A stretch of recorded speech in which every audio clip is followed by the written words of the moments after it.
Hi everyone and welcome to another Gaffer and Gear. Today I'm going to show you what I use to protect my LED lights when I'm working out in the rain. That's the LED lights that are not waterproof, which is pretty much the bulk of them. So one of the problems you have with LED lights working out in the rain is if you put, say, a bag over them or something like that, they tend to overheat because they're not ventilating. So you want to cover them with something that will keep the rain out, but also leave enough space that they can ventilate and breathe. And that's where this stuff comes in handy. So this is a plastic that is impregnated with a steel mesh. And the steel mesh keeps it in shape. So even if the wind blows it, it'll flex back into position. So it won't block up your air vents and it'll keep airflow going. So this stuff is called different things depending on where you are in the world. If you're in Australia, it's referred to as hog's mesh. It's also called Cello Flex. I think in America it's called Cello Flex. And you can buy it also called, what's that, screen glass. Now, if you're looking up screen glass, if you're looking to buy it as screen glass, make sure you're buying the metal impregnated. Okay, make sure it's got the mesh in it. Because you can also get a clear version, which is way cheaper, but it won't retain its shape. Now, it is fairly heat resistant. I've used this on HMIs and I've never had any melt. But my disclaimer on that statement is the biggest HMIs I own are 4Ks. So, you know, relatively speaking, not a very hot light. But yeah, I've never had a problem with it melting. In terms of it wearing out or having to get rid of it, I've only had to get rid of it when it really loses its shape. And that's in terms of, I've got it rolled up and somebody stood on it. So now it doesn't unroll. Or if it gets holes in it. In terms of it getting holes in it, I'll just show you why it gets holes. So you're probably going to store it rolled up, and over a period of a decade in your van or your truck, as it rubs against itself in transport, you can get holes in it. So they're pretty much, apart from that, it's pretty much indestructible and really usable, so, or reusable. So here's my tips for using it. Number one is if you do roll it up in the direction that you want it to unroll or the shape you want it to unroll. So for example, I've got it covering a sky panel this way. So I roll it up that way. I don't roll it up this way.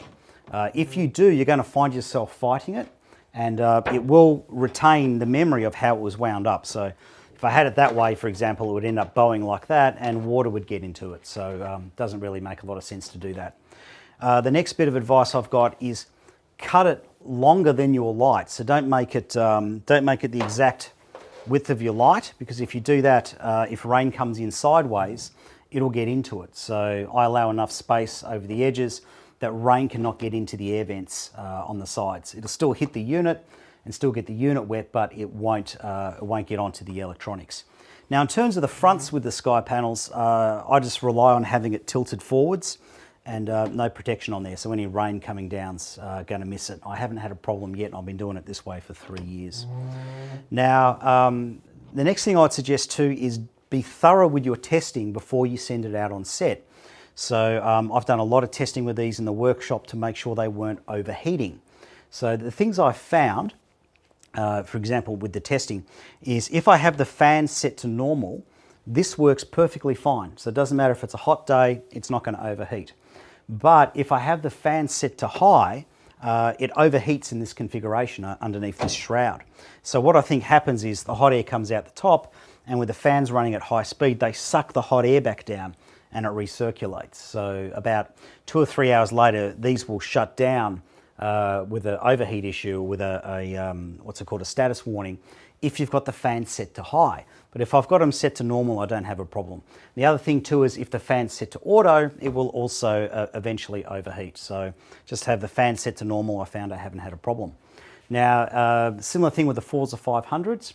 If I have the fans turned off, which runs the light at half intensity, I found the units eventually overheat and the thermostat shuts off when it's underneath its cover. And it is really hot up here, you could fry an egg. But running at full power with the fan on, not a problem at all, because there's enough airflow, there's enough air volume getting pushed in that it blows out through the sides. My next bit of advice would be to mark up every single piece. So this one's got marked that it's for a Forza, this one's marked that it's for a 300D Mark II, this one's marked that it's for a Sky Panel S60. because if rain takes you by surprise, it's normally at night because you can't see it coming, and you don't want to be fumbling around in half darkness trying to figure out which piece fits which light. I also keep the pieces that are cut with the lights in their kits where possible, so that it's easy to find, it's easy to identify. The next bit of advice I've got is don't be stingy with your clamps. You need really strong clamps to hold it. And you want clamps that have a big grab area, because if you've got a small pinch area, when the wind picks up, the things can go flying. Now, I forgot to mention, it's sold by the roll, and it's pretty damn expensive. So it comes in 2 lengths. So it's 4 foot wide each roll, but it comes in 2 lengths, 25 foot or 50 foot. Now, a 50 foot roll like this one is about 770 Australian dollars.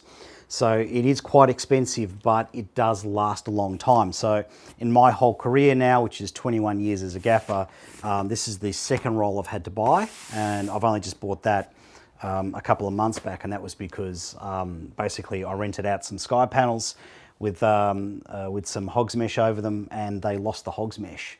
So that's the only reason I've had to buy more. So it does last a long time, but what I would suggest is if you want this stuff and you can't afford it, team up with other people and maybe share a roll. Anyway, I'm Andrew Locke. See you on the next episode of Gaffering Gear.